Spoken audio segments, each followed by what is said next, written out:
dalam sebuah sabda Nabi sallallahu alaihi wasallam, inna awwala yuhasibu as-salah. Perkara-perkara di akhirat nanti ketika kita di padang mahsyar, amal yang pertama ditanya itu adalah salat. Mak macuami sambayang, insya Allah amaliyah lain ikut sempurna. Tapi muak conggai sambayang, ya congga itu amalan yang lain. Kalaupun umrah dan haji berapa kali, tapi salat kita tidak jaga dan dirawat, maka tentu amaliyah yang lain juga ikut tidak sempurna. Banyak sekali saya tadi buka-buka kitab Al-Mujam Al-Mufakhraj, saya hitung khusus salat 102 ayat. Oh, ini kalau dikupas mungkin beberapa minggu baru habis. Utuh salat perspektif 102 ayat. Kalau hadis mungkin ratusan ya, ribuan hadis. Nanti kita bahas beberapa kali, dan tentu tidak satu kali pertemuan ini akan selesai. Yang paling utama kemudian adalah ada pesan Rasulullah sallallahu alaihi wasallam yang diriwayatkan dari At-Tirmidzi, termasuk Ibnu Majah. Nah, ini juga agak ngeri, ngerak-ngerak di hadis nari. Apa napau? Man taraka as-salata muta'ammidan faqad kafara jihara. Ya punya para lutu itu bisa ngerak-ngerak di jamaah. Apa banyak jamaah yang kurang perhatikan salat. Bahkan saya dengar, tidak usah saya sebut titiknya, ada di wilayah Kaluku ini kajiannya, mani mak mupaham miri malam anda makirus sembayang. Saya pastikan itu ajaran yang salah dan sesat. Tidak ada satu mursyid tarekat yang pernah mengajarkan muridnya bisa tidak melaksanakan salat kalau faham dia punya ajaran. Iya tanah mas sembayang, iya nama kiruang itu sembayang, apa iliru apa kiro? Ngerti enggak ini? Ya. Nanti ketika betul kita sudah tidak bisa gerakkan ini tubuh, ya barulah Anda laksanakan salat yang tidak dikeruang. Tapi selama Anda bisa bergerak, tidak ada alasan. Terlalu jauh kalau kita menyebut Rasulullah. Rasulullah itu salatnya sampai apa? Lambi itero kambang utina nabi tahu sujud rukun. Rasulullah dijamin masuk surga. Anda ita apa jaminan tak? Ada ndak jaminan kita masuk surga? Tiba-tiba tidak mau gerakkan salat. Ini penting. As-salatu imaduddin. Salat itu adalah tiang agama. Banyak sekali hikayat yang menjelaskan tentang salat. Maka pacuai sembayang. Bahkan di hikayat sejarah-sejarah para ulama, semakin tinggi seseorang ilmunya, apalagi bicara tasawuf, semakin kuat syariat. Pernah saya sampaikan, Imam Malik salat lailnya itu 300 rakaat. Jamaah ada yang salat lailnya 300 rakaat? Dia mau? Pak Ustaz lagi dapat. Iya 300 rakaat. Padahal Imam Malik seorang imam mazhab yang sangat luar biasa. Guru dari Imam Syafi'i dan bertemu langsung cucu Rasulullah. Dia untuk masalah sambayang jangan pernah lepas 4 mazhab ini. Ulama salafus salih ini 4 mazhab tete langsung generasi generasi tabi'in apuna nabi tak di generasi siapa Hasan Al-Basri misalnya, mereka ketemu. Jadi ajaran tentang di 4 mazhab itu sangat murni sehingga ada kode dari Rasul, khairu zamani qarni summa ba'dahu. Kalau bicara tentang ajaran 3 fase sejarah tentang bagaimana mengutip ajaran itu. Pertama, ajaran Rasulullah beserta dengan para sahabat. Jadi kalau ada ajaran di zaman Rasul jelas kita ambil. Fase yang kedua, tabi'in tadi ini. Apuna nabi tak degenai. Tidak dilakukan Rasul, tidak disampaikan oleh Rasul, tapi ada hikayat oleh tabi'in dialai rio guruano, dialai rio amaliau. Dan yang kedua, Tidak disampaikan Rasul bersama sahabat, tidak disampaikan tabi'in, tapi napogawi ulama salaf dialai. Kenapa? Rasul yang menjamin. Khairu zamani qarni summa ba'dahu summa ba'dahu. Fatwa yang benar kata Rasul, yang kedua tabi'in, dan yang tiga empat mazhab itu. Termasuk ulama salafus salih. Apa amalia yang tidak terlalu diperbuat sahabat di zaman Rasul? Biasa itu maita jima. Ada jima, ada huruf ain, ada alif, ada bintang pagar. Biasa ya, begitu di Lapiau kita dan Umi sering kasih. Itu sudah masyhur di abad ke-300 Hijriah. Abad ke-3 Hijriah, ulama salafus salih. Kitab Sirrul Asrar termasuk kitab Sirrul Jalil, banyak. Abu Hasan As-Sadil langsung kan huruf-huruf seperti itu. Jangan tiba-tiba bid'ah ijma'. Tidak boleh. Kita jangan membid'ahkan amalia yang kita tidak faham. Tapi muak napogaoi penderita alai. Kenapa? Mereka sudah ada jaminan dari Rasulullah sallallahu alaihi wasallam. Allahumma salli ala sayyidina Muhammad. Nah, itu masalah salat. Yang kedua, dari 102 ayat tentang masa sembahyang, yang paling awal di surah Al-Baqarah, Allah Subhanahu wa taala berfirman di ayat yang ketiga tadi, alladzina yu'minuna bil ghaibi wa yuqimunas salata, yaitu orang-orang yang beriman kepada gaib. Apa gaib? Kebalikan daripada zahir. Sesuatu yang tidak dilihat, hanya kita yakini. Siapa yang paling utama kita yakini? Allah. Mesti yakini tahu ada Allah. Karena ada Allah, ada hari akhir. Disambunglah dengan ayat ini, menguatkan bahwa Anda yakin terhadap Allah. Disambunglah ayat ini mengatakan wa yuqimunas shalah, kedeangi sambayang. Jadi tidak sempurna keimanan seseorang kalau tidak mendirikan salat. Itu masalah salat, masalah keyakinan. Namun setelah itu ada sambungan daripada ini, wa yutunaz zakata. Ada banyak ayat menjelaskan selalu gandeng itu. Aqimis salata wa atuz zakata. Kenapa digandeng? Nah, ini penting ini.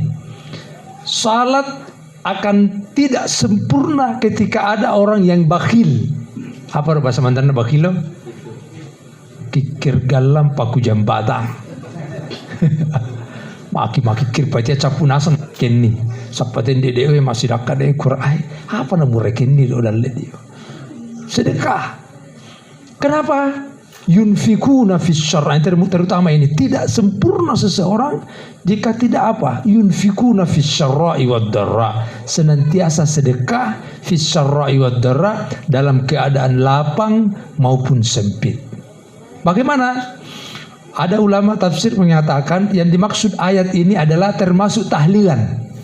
Pada tahu mau uang apa nama tahlil tahu sas pamirami musibah apa nama pasumbu tahu roi apa segala macam, dia tidak faham ini. Keadaan sempit ketika tahlilan itu juga membuat kita sedekah mesti keadaan majib tahu roi mamanya. Tapi kesempurnaan iman Anda adalah ketika Anda tahlilan. Makanya dianjurkan sedekah ketika banyak rezeki, dianjurkan juga sedekah mau majipi. Caranya meski mungkin sementara kita lagi banyak rezeki ya sumbang majelis masjid 500.000, 200.000. Majipi tahu agak turun tapi sedekah tetap jalan. Kenapa? Itu tadi kesempurnaan salat Anda, yutunaz zakata. Bahkan di ayat yang lain mengatakan wa mimma razaqnahum yunfikun, dan sebagian rezeki yang kami berikan kepada mereka yunfikun. Apa itu yunfikun? Bukan hanya bersedekah, berinfak. Ini kaidah bahasa Arabnya yunfikun, bersedekah dan akan bersedekah terus. Jadi malah mau uang, ya Ustaz bersedekah pura mak bulan lalu dah. Yunfikun itu fi'il mudhari berkelanjutan. Bahasa Inggrisnya itu perfect and future, sekarang dan akan datang. Itu salah satu perspektif salat, ya. Jadi salat mesti ada relevan dengan konsep keimanan terhadap hal-hal yang gaib. Mesti Pak Hani tahu. Kenapa ini penting? Karena ini juga yang membuat kesempurnaan salat kita. Kenapa harus meyakini ini? Saya lebih jelas sedikit persoalan gaib. Mas sambayang tahu berjamaah. Macua sambayang. Allah. Ini ditahu. Tapi ketika di kamar, macua di sambayang tak. Mu andai macua berarti belum full yu'minuna bil ghaib. Nah, sebab mengapa? Sama salat di masjid kita tetap dipantau oleh Allah, di kamar sendiri tak tahu Tuhan kita Allah Ta'ala. Makanya ayat ini diawali yu'minuna bil ghaib. Itu yang paling penting. Alam musyahadah. Apa alam musyahadah? Yakin an ta'budallaha ka'annaka tarahu fa illam takun tarahu fa innahu yaraka. Ini konsep, ya. Yakin seyakin-yakinnya bahwa bagaimana berusaha Anda salat, berusaha semaksimal mungkin mata batin Anda melihat Allah, tapi kalau belum mampu, yakin Allah tetap memantau Anda. Ini konsep ilmu gaib, ya, ilmu gaib. Ini tentang tidak zakirnya Allah Subhanahu wa taala hadapan kita. Yang kedua, mungkin saya ikatkan sedikit dalam konsep tasawuf. Itu banyak juga yang sering bertanyakan. Muani Muhammad sambayan no Allah taala muandi muita kafir oh. Anama muita kufur oh. Ini banyak yang membingungkan. Makanya seorang guru itu sebenarnya jangan mengeluarkan kalimat yang membingungkan. Yang dimaksud itu Muhammad sambayang wa ta'ala muitai kafir mandi muita kufur. Maksudnya muitai mata baru ya kafir. Tidak mungkin secara zahir kita lihat Allah. Tapi mandi muita Allah ta'ala nama soba kufur. Maksudnya mata batinnya Anda mesti hadir. Caranya apa hadir? Tentu butuh latihan riyadhah, kajian-kajian bagaimana menghadirkan hati ketika kita menghadap kepada Allah Subhanahu wa ta'ala. Hadis yang kedua, ini masih salat ini, Pak Cuy sampai ini. Ini hadis diriwayatkan juga Ibnu Majah. Inna bainar rajuli wasyirki wal kufri tarkus salah.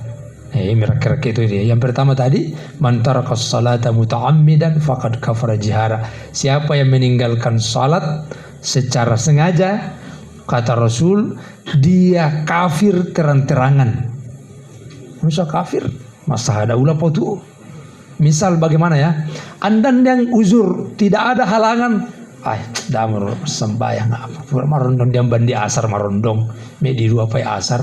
Itu tegas. Rasul mengatakan faqad kafara jihara. Kafir terang-terangan. Di hadis yang lain mengatakan al-farqu bainana wa bainahum as-salah. Perbedaan kita dengan orang kafir sebenarnya cuma satu, salat. Jadi Pak Cuy sambayang ya. Ya, kadang salat, mak rajin mana tuh Ustaz sampai mengari, tapi mak isan dana apa ya mangatu tahu. Subuh ayo com kita subuh mak Cuy tindoh. Mamanya tuh apa tahu mangor Nah, hanya persoalan salat ada tiga pasal tentang keguguran kewajiban. Itu yang pertama, Rasulullah mengatakan rufi al-qalami an salasi.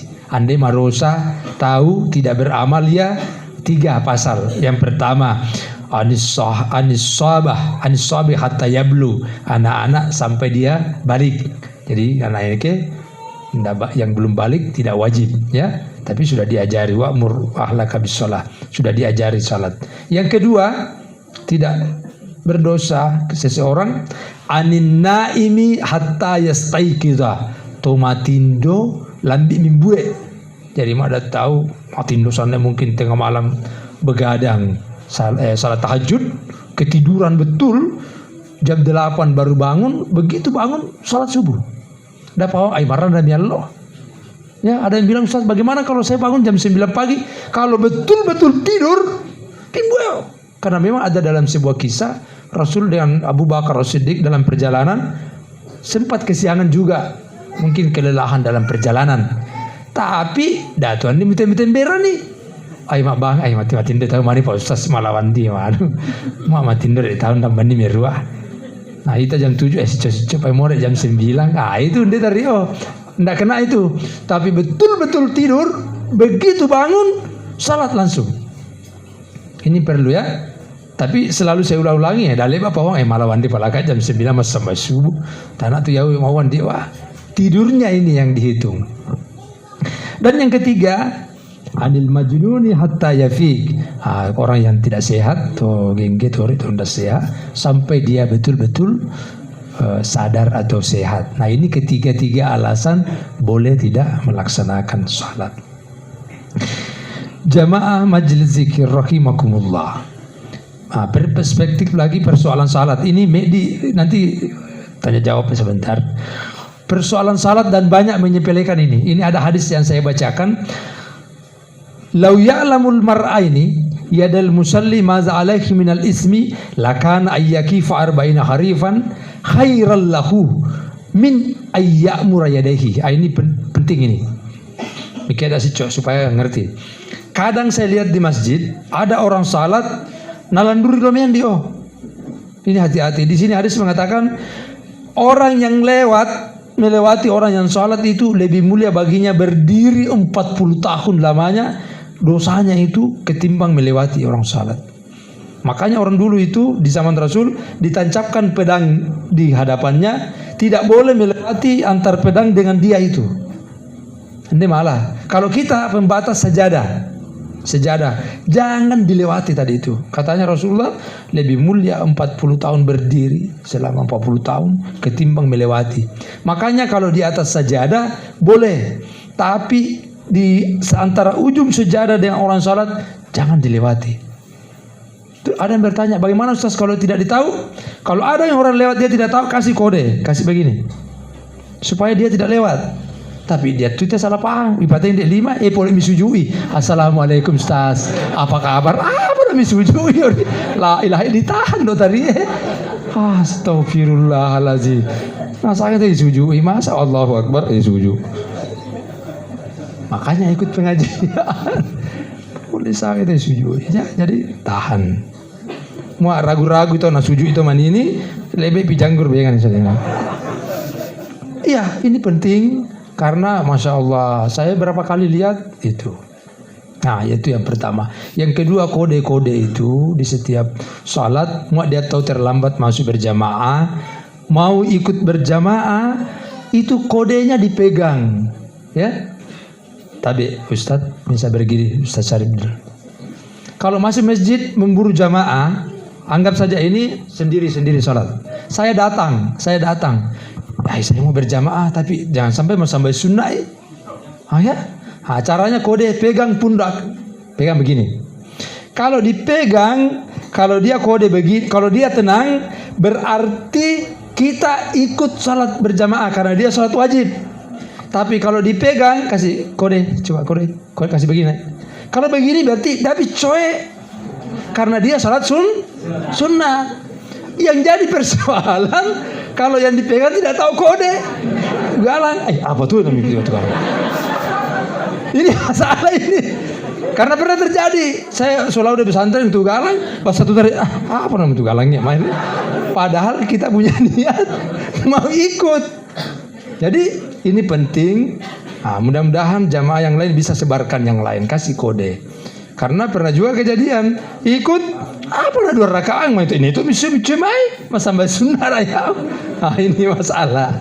Tapi mungkin yang terakhir daripada ragu itu galang mau dari model-modelan ini sande kode boleh mi Allah haram lebih baik kita pisah. Kenapa? Ini mengejar fadilah kemuliaan salat berjamaah ya. Itu. Nah ini masalah salat lagi. Kita masalah salat saja. Nah kemudian salah satu di antara juga tentang salat ini kode salat. Dia tahu mau uang Puan sande sambahan diterima atau endiang, itu kan urusan Allah ya.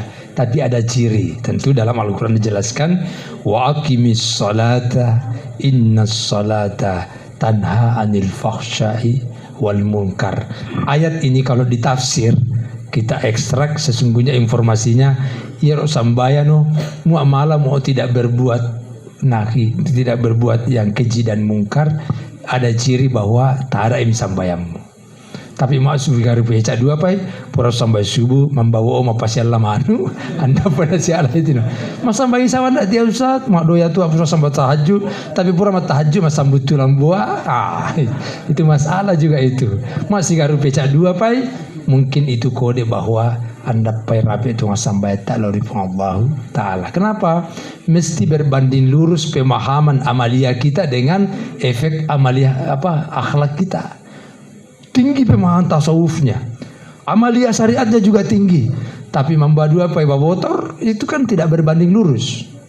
Maka sesungguhnya kesempurnaan kita adalah kajian sufi tinggi, syariatnya bagus, akidahnya bagus, tapi tentu kelihatan di masyarakat ya memperbaiki hubungan, tidak lagi pergi mas sambun tulang. Lambi subuh apa nanti mau sama subuh mak doya wong Ustaz apa mak doya mengapa saya karek saat mandi itu hadir mas sambut tulang pantas sama mia talingan lah ngapain natui baterai. Saya heran juga ini pas sambut tulang ini banyak di Mandar juga begitu. La ilaha illallah. Baru celakanya ia pernah sorok begitu matarahing apa napau sorok mentau subuh lalu matindo apa nama sama subuh namanya matindo. La ilaha illallah, betul-betul ini. Di mana kesadaran? Padahal agama ini sudah jelas. La dina liman la aqlau. Agama itu sangat realitas dan dialogis, bisa di logikanya itu sangat nyaman. Kan tidak masuk akal itu begadang. Apa dong begadang tahajud misalnya, ketimbang sambun tulang, itu ya. Nah, ini hal-hal yang sepele kelihatan, tapi sesungguhnya di masyarakat mindsetnya dirubah. Sama seperti majelis yang kita laksanakan, ketimbang malam Jumat tidak ditahu juga mending kita ikut di majelis-majelis seperti ini. Kenapa? Banyak kemuliaan yang dimiliki dalam konteks majelis zikir. Pernah saya sampaikan bahwa duduk sejenak ini sering sebagai motivasi.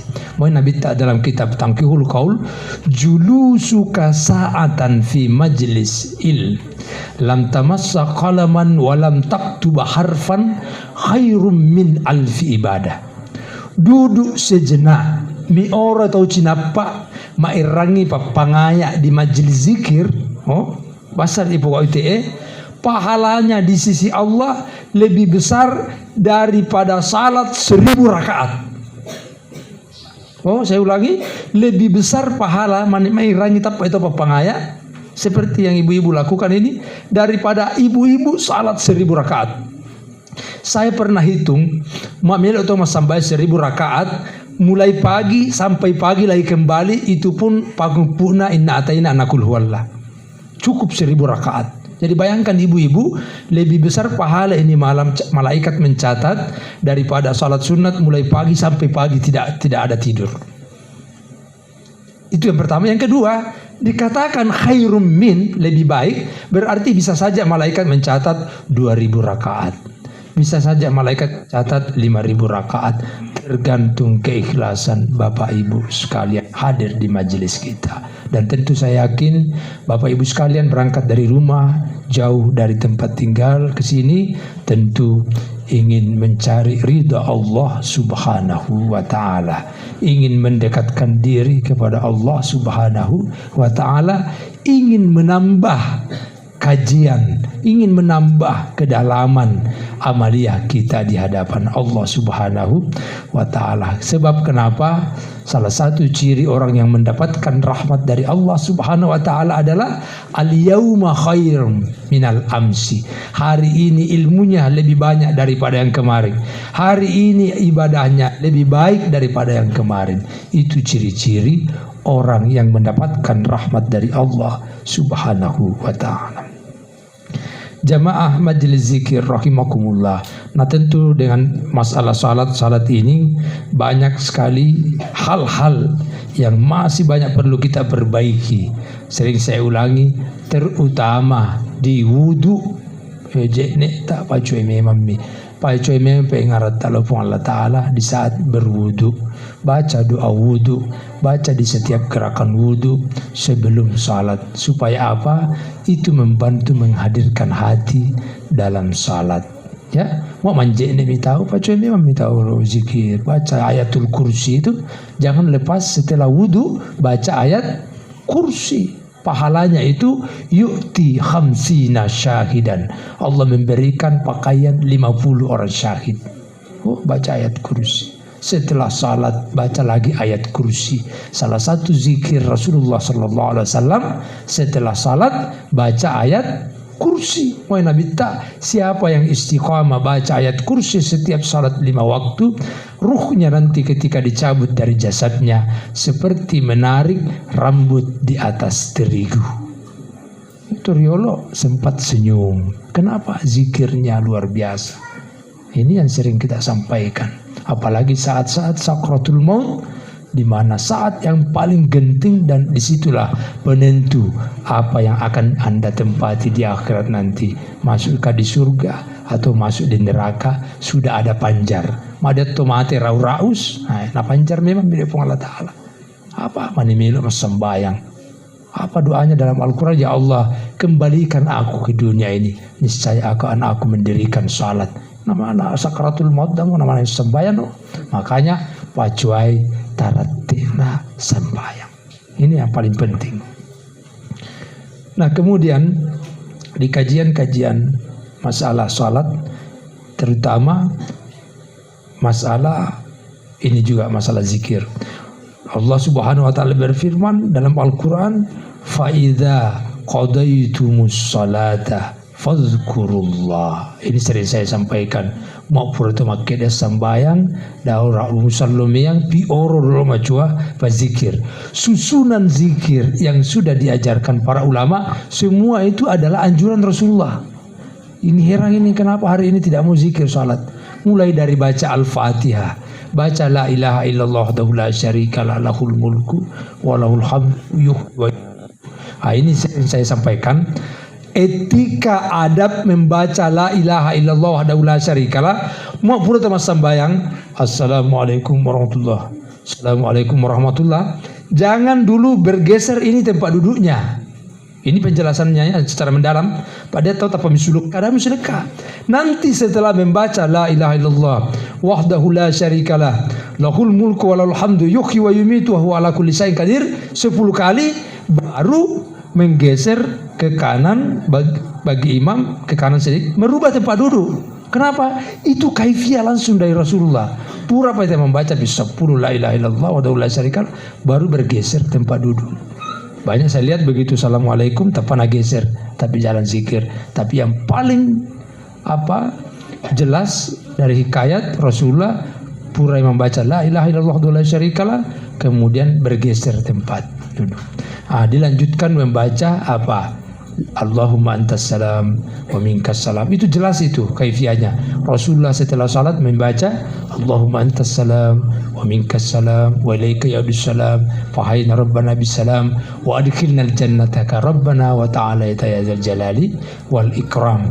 Lanjut lagi subhanallah 33 kali, alhamdulillah 33 kali, Allahu akbar 33 kali. Termasuk di 3 surah, di 3 ayat akhir surah Al-Baqarah, lillahi ma fis samawati wa ma fil ard wa in tubdu ma fi anfusikum wa tufu yuhasibkumullah, sampai akhir daripada surah Al-Baqarah itu.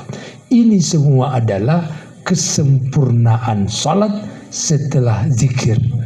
Jadi dihafalkan itu ya, dihafal karena sesungguhnya petunjuk-petunjuk dari Rasulullah sallallahu alaihi wasallam. Nanti pembahasannya ini biar kesana kemari lah. Yang penting masalah salat kita bertegas. Apalagi yang penting saya lihat dalam perkara salat, persoalan tumakninah.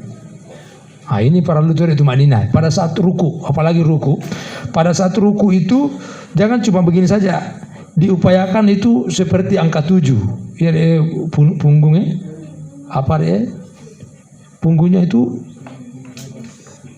berapa derajat? 90 derajat. Pada tahu kita sudah sama bahasa tepat dia. Ada juga yang terlalu waktu itu. Sederhana ruku. Itu diperbaiki dan tatapan matanya itu ke rukunya ada baik tadi talumnya besar. Masih lupa mani. Ruku di titik ruku. Kenapa? Ini membantu khusyuk kita. Sujud juga begitu. Masih banyak saya lihat sujud napatnya di liman naik. Tapi kalau di sejarah nak kasih begitu.